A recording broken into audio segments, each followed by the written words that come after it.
Hacer comunicación en este momento con Iñaki Blanco Cabrera, ex procurador general de justicia allá en Guerrero durante la desaparición de los normalistas. Buenas noches, Iñaki, muchas gracias por atender nuestra llamada. Ya teníamos varios días esperando esta conversación. Buenas noches, Francisco, siempre a tus órdenes. De entrada te doy una explicación del por qué pospuse esta comunicación. Sí. Fue por respeto a los padres de los normalistas. Estimé que no era el momento oportuno para pronunciarme. Exacto. Y además, en ese momento, cuando te buscamos, estabas ya en la lista de los de quienes se pedía una orden de aprehensión. Hoy ya no. ¿Cuál fue el cambio, Iñaki? Mira, esa parte no te la puedo responder yo. Eso tendríamos que preguntárselo a la Fiscalía General de la República.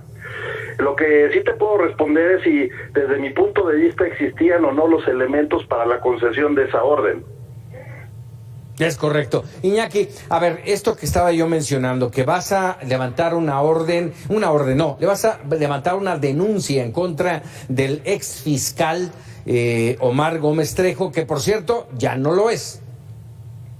Es correcto, mira, a mí me parece que existió un uso faccioso, un obrar doloso, un desaseo en la integración de la indagatoria, y hay varias conductas que, si me permites, podría yo destacar. En el desempeño de su cargo, el hoy exfiscal incurrió en responsabilidad penal y administrativa, dado que no subsanó en principio los errores de las consignaciones que llevó a cabo la anterior administración de la PGR. Sabemos que esas consignaciones están plagadas de irregularidades. Él lo que debió de haber hecho es perfeccionar, limpiar todo aquello que enturbió la indagatoria, obtener y ofrecer pruebas en carácter superveniente para evitar la liberación de decenas de imputados. De igual manera, él pudo reparar, Francisco, las injusticias propias del caso, esto es, las liberaciones de distintas personas que sabemos que participaron en los hechos, esto es, en la privación ilegal de la libertad y en la posterior desaparición de los normalistas. ¿Qué debió hacer? Pues allegarse de elementos probatorios para proceder penalmente en contra de los mismos, acusándolos por otros hechos. Hoy se sabe de su pertenencia a los Guerreros Unidos, se sabe que participaron en múltiples secuestros, homicidios, extorsiones y acciones propias del narcotráfico, pero no lo hizo, por lo que propició y consintió su liberación. Y a esto hay que sumar algo bien importante, Francisco, que también ha trascendido. En su momento fue requerido por el juez Ventura Ramos a fin de que presentara nuevos resultados de protocolos de Estambul. Eso tampoco fue considerado, atendido con oportunidad, y eso propició que el juez diera por ciertos los hechos, en el sentido de que todas estas personas fueron torturadas.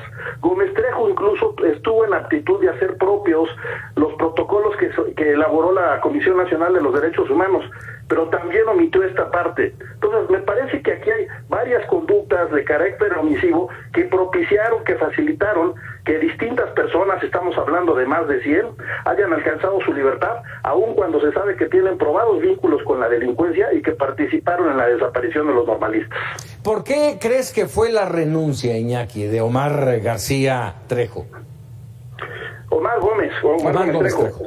Sí, mira, yo estimo que es precisamente en parte por todo este desaseo, sí. Y entiendo también que porque politizó o quiso darle un manejo distinto al caso. Aquí me parece que estamos hablando de un sujeto que fue pues un títere útil del crimen organizado, un fiscal carnal de grupos de supuesta defensa de los derechos humanos, que enarbolan una bandera propia de aquellos que buscan cómo derrumbar toda narrativa que no se acorde a sus intereses. Debemos tener presente que él desde un inicio debía excusarse, porque él había sido parte del grupo de expertos de la Comisión Interamericana, y en ese sentido su proceder pues, se entiende viciado de origen, porque él ya estaba casado con una determinada hipótesis. Ok, hablando de esas hipótesis, yo te pregunto a ti específicamente, Iñaki, ¿participaste o no en aquella reunión en donde tentativamente se fraguó la verdad histórica? No, mira, en aquel entonces hubo distintas reuniones. En la primera de las mismas, tu servidor lo único que hizo fue dar un recuento de acciones por cuanto a lo que fue mi tramo de responsabilidad. Recordarás que antes de que nosotros le entregáramos la indagatoria a la Procuraduría General de la República, yo di a conocer un informe en donde di cuenta puntual de nuestras actuaciones. Sí. Es por lo mismo que eso fue lo que repliqué en una de estas reuniones. Posterior a ello, hubo una reunión en la que ya estuvo presente el entonces titular de la Procuraduría General de la República, el licenciado Murillo Karam, e incluso tuvimos por ahí una diferencia de opinión, porque él me expuso que las personas que nosotros les habíamos puesto a disposición, sus declaraciones eran contradictorias. Yo le comenté que no era así, que eran declaraciones complementarias. De hecho, esto guarda estricta correspondencia con lo que nos dio a conocer hace unos días el licenciado Alejandro Encinas, por cuanto a que los jóvenes fueron divididos en distintos grupos, a que existieron distintas rutas de desaparición y a que los Guerreros Unidos operaron por células. De igual manera, de la investigación primigenia de la Fiscalía del Estado de Guerrero, salen todos y cada uno de los nombres de los bélicos. De los 22 policías municipales que detuvimos en principio, mismos que fueron identificados, muchos de ellos por los normalistas como parte de sus agresores, ahí había 12 integrantes de este denominado grupo, los bélicos. Oye, déjame comentarle, ¿hacia dónde crees tú, a 8 años del hecho allá en Iguala, de los 43 de la desaparición, 2 administraciones, 2 investigaciones, una verdad histórica y una verdad que pues ya no sabemos ni cómo llamarla, ¿hacia dónde va el caso Ayotzinapa? Mira, yo creo que se está trabajando en el ánimo de que pues tengamos una versión que de manera fehaciente e indubitable nos permita conocer qué fue lo que ocurrió aquella fatídica noche. Nosotros sentamos las bases de la investigación. No olvidemos que la investigación primigenia la lleva a cabo la Fiscalía del Estado de Guerrero, que con motivo de la misma se consignó a 33 personas. Y aquí quiero destacar lo siguiente, Francisco. Esas 33 personas, entre ellas José Luis Abarca, siguen en la cárcel. A José Luis Abarca se le detuvo con la orden de aprehensión que obtuvo en su contra la Fiscalía Estatal. Tiempo después, la Procuraduría General de la República lo consigna también por el caso Hernández Cardona. Todas las actuaciones que obran en la indagatoria de este caso también las obtuvo la Fiscalía del Estado de Guerrero. Creo que un aspecto que está debidamente probado es dónde radica la autoría material e intelectual de los hechos. Esto es, en una organización delictiva conocida como los Guerreros Unidos, que contó en principio con el auxilio de distintas policías municipales, desde luego Iguala, Cocula y Huitzuco, y lo que está todavía por resolverse o determinarse es si existió omisión o acción de algunas otras autoridades. ¿El ejército involucrado o no? No lo sé, por lo que hace a mi tramo de responsabilidad, yo no alcancé a establecer señalamientos en ese sentido. Sí hubo 2 momentos en los que nosotros le requerimos al ejército que nos apoyara y el apoyo fue negado. Cuando quisimos concentrar a los elementos de la policía municipal, tanto los francos como los activos, más de 200 en las instalaciones del batallón, del 27 batallón, se nos dijo que no.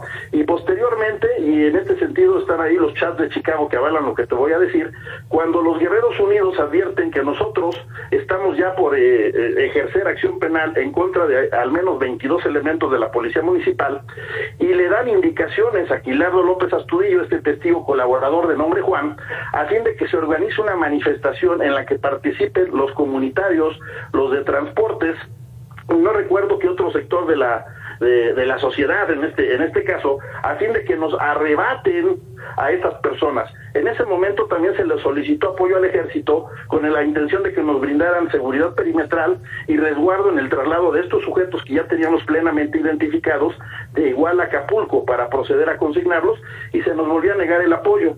Y otro momento más es que el día 28 de septiembre nosotros acudimos a las instalaciones del 27 batallón con la intención de que se nos proporcionara información por cuanto así el ejército tenía dentro de esas instalaciones detenidos algunos de estos jóvenes en atención a señalamientos que existían en ese sentido anónimamente. Nos entendimos con el entonces coronel Rodríguez Pérez. Él nos permitió el acceso solo a una parte de las instalaciones del batallón y a otra nos lo negó, aduciendo que eran aspectos de seguridad nacional y que para ello necesitábamos enviar un requerimiento al comandante de la región militar, al general Cordero Luqueño o al secretario de la Defensa Nacional. Hicimos ese requerimiento, pero nunca obtuvimos respuesta. A ver, por todo esto que mencionas, ¿sientes que hay intereses que están bloqueando el llegar a la verdad? Mira, Francisco, a mí como exministerio público no me gusta caer en el terreno del consenso, de la sospecha sin mayor sustento. Sí. Yo lo que te puedo decir es que el ministerio está obligado a obtener datos de prueba, evidencia, que, repito, de manera fehaciente e indubitable nos permite establecer qué fue lo que ocurrió. Yo, la parte política, creo que ha enturbiado en mucho el esclarecimiento del caso. Soy un convencido de que cuando el derecho y la política se confrontan, regularmente triunfa la política en perjuicio de la justicia. ¿Cuándo la denuncia contra Omar García Trejo? La estoy preparando seguramente en unos cuantos días. No solo es una denuncia penal, también lo voy a demandar en la vía civil por daño moral, y también voy a presentar una queja para que se investigue su responsabilidad en la parte administrativa. Iñaki Blanco, te agradezco mucho estos minutos para Mega Noticias. Siempre a tus órdenes, que tengas buena noche. Buenas noches, es Iñaki Blanco, el ex procurador de justicia en Guerrero, justo en el momento cuando desaparecen los 43 estudiantes de Ayotzinapa.